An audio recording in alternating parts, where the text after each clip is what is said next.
Saif Hasan open করতে নেমে শুরুটা বেশ ভালো করেছিলেন, তবে শেষ পর্যন্ত ব্যাটিংয়ের সেই ফ্লোটা ধরে রাখতে পারেনি বাংলাদেশ। 248 রানের টার্গেটে ম্যাচটা যেতে হয়নি। সাইফ, আসলে যেহেতু আপনি একেবারে শুরুতে ব্যাটিং করেছেন, ফলে আপনি ভালো একটা স্টার্ট পেয়েছিলেন। উইকেটটাকে কি মনে হয়েছিল যে 250 রানের কাছাকাছি একটা টার্গেট, এটা কি চেজেবল ছিল কিনা?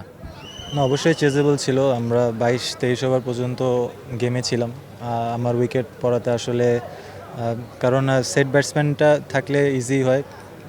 নতুন ব্যাটসম্যানের জন্য কিছুটা টাফ ছিল, উইকেটটা কিছুটা চ্যালেঞ্জিং ছিল। সো আমি যদি খেলতে পারতাম আরও কিছুক্ষণ, অবভিয়াসলি টিমের জন্য হেল্প হতো।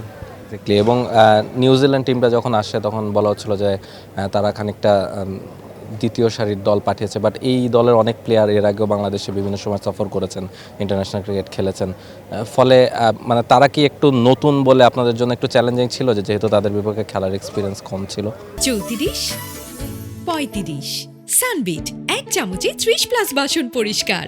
না, আমার মনে হয় ওরা সেকেন্ড সারির দল, ফার্স্ট সারির দল, এটা আসলে এখানে জাজ করাটা ঠিক না। কারণ যেহেতু ওরা ন্যাশনাল টিমের জন্য আসছে, ওরাই সবচেয়ে বেস্ট পসিবল সাইড আপাতত ওদের সিচুয়েশন অনুযায়ী। সো আমার মনে হয় ওটার এক্সকিউজ আসলে দেওয়া যাবে না। আর আমরা নিজের ব্লেমটা নিজের উপর নেওয়া উচিত। অ্যাজ আ ব্যাটসম্যান আমি যেহেতু সেট ছিলাম, আমি যদি আরেকটু ক্যারি করতে পারতাম টিমের জন্য অনেক ইজি হতো। এক্স্যাক্টলি। এবং নিজের ওই বড় করতে না পারার ব্যাপারটাতে কোনো আক্ষেপ কাজ করছে কিনা? অবশ্যই আক্ষেপ কাজ করতেছে, বাট সুযোগ ছিল আমার ক্যারি করার। ওই সময়টা আসলে যদি আমি আরেকটু ক্যারি করতে পারতাম অবশ্যই ভালো হতো।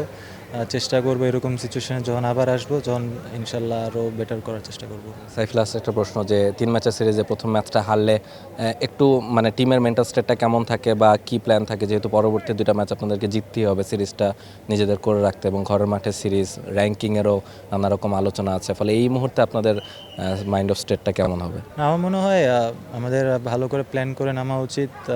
অবশ্যই আমরা প্রিপেয়ার্ড, ইনশাল্লাহ আমরা পজিটিভ আছি, আর সামনের ম্যাচ ইনশাল্লাহ আমরা ভালো মতো ব্যাক করতে পারবো। Thank you so much Saif. Thank you.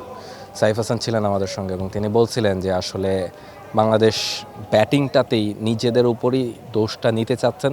তিনি নিজে একটা ভালো শুরু করেছিলেন, হাফ সেঞ্চুরি করেছেন, তবে ম্যাচটাকে খুব বেশি লম্বা, ইনিংসটাকে খুব বেশি লম্বা তিনি করতে পারেননি। মাঝে পার্টনারশিপের অভাবে আসলে অনেকগুলো উইকেট চলে গেছে এবং শেষ পর্যন্ত ম্যাচটা বাংলাদেশ হেরেছে। ফলে পরবর্তী 2টা ম্যাচ বাংলাদেশকে জিততেই হবে যদি বাংলাদেশকে সিরিজটা জিততে হয়, সেই প্রত্যাশাই সাইফদের আছে, এবং নিজেদেরকে ভুলগুলো শুধরে সেভাবেই সিরিজে ব্যাক করতে চায় সাইফরা। মিরপুর থেকে রাহুল রায়, T Sports. For more updates, subscribe to our YouTube channel and click on the bell icon. Follow us on Facebook and Instagram. Download T Sports app to enjoy exciting games and highlights. Visit tsports.com.